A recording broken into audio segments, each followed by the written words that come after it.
ஒட்டக சேவிங்கை பற்றின இந்த விஷயங்கள்லாம் உங்களுக்கு தெரியுமா? உலகத்திலே மிக உயரமான விலங்குன்னு தெரியும். ஆனால் மேல் ஜிராஃபி கிட்டத்தட்ட 18 அடி உயரம் வரைக்கும் வளரும். குரூப் ஆஃப் ஜிராஃபிஸ் எப்படி அழைக்கிறாங்க தெரியுமா? அதோட உயரத்துக்கு ஏற்ற மாதிரி தான் டவர்னு தான். ஒட்டக சிவிங்கி ஸ்விம் பண்ணி யாரும் பார்த்ததில்ல. ஏன்னா அதோட உடல் வாகு அதுக்கு ஒத்துழைக்கிறது இல்லை. ஒரு நாளில் 24 ஹவர்ஸில் இது தூங்குறதுக்கு கிட்டத்தட்ட 5லிருந்து 30 நிமிஷம் வரைக்கும் மட்டும் போதுமா. ஒட்டக சிவிங்கி சத்தமே போடாதுங்க. அது சத்தம் போட முடியாதுன்னு கிடையாது, ஆனால் அது விரும்புறதில்ல.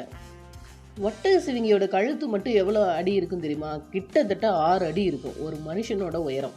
ஒட்டக சிவிங்கி ஒரு சில நாட்கள் கழித்து தான் தண்ணி குடிக்கும்.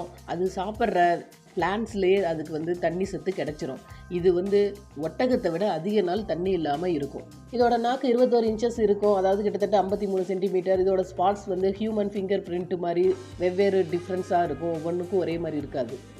ஜென்ரலாக இது ஆக்ரோஷமானது கிடையாது. ஆனால் இதை பயமுறுத்துறதா உணர்ந்துச்சுன்னா பயமுறுத்துறவங்களை கால்களால் எட்டி உதைக்கும். அந்த உதை அவங்கள கொல்ற அளவுக்கு கூட வாய்ப்பு இருக்குது, ஏன்னா அவ்வளவு ஸ்ட்ராங்கானது. ஒட்டக சிவிங்கி பற்றின இந்த ஃபேக்ட்ஸ் எல்லாம் உங்களுக்கு பிடிச்சிருக்கா? இந்த மாதிரி டெய்லி ஃபேக்ட்ஸ் பார்க்க நம்ம சேனலை சப்ஸ்கிரைப் பண்ணிக்கோங்க. இந்த வீடியோ உங்களுக்கு பிடிச்சிருந்துச்சுன்னா லைக், ஷேர் பண்ணி கமெண்ட் பண்ணுங்கள்.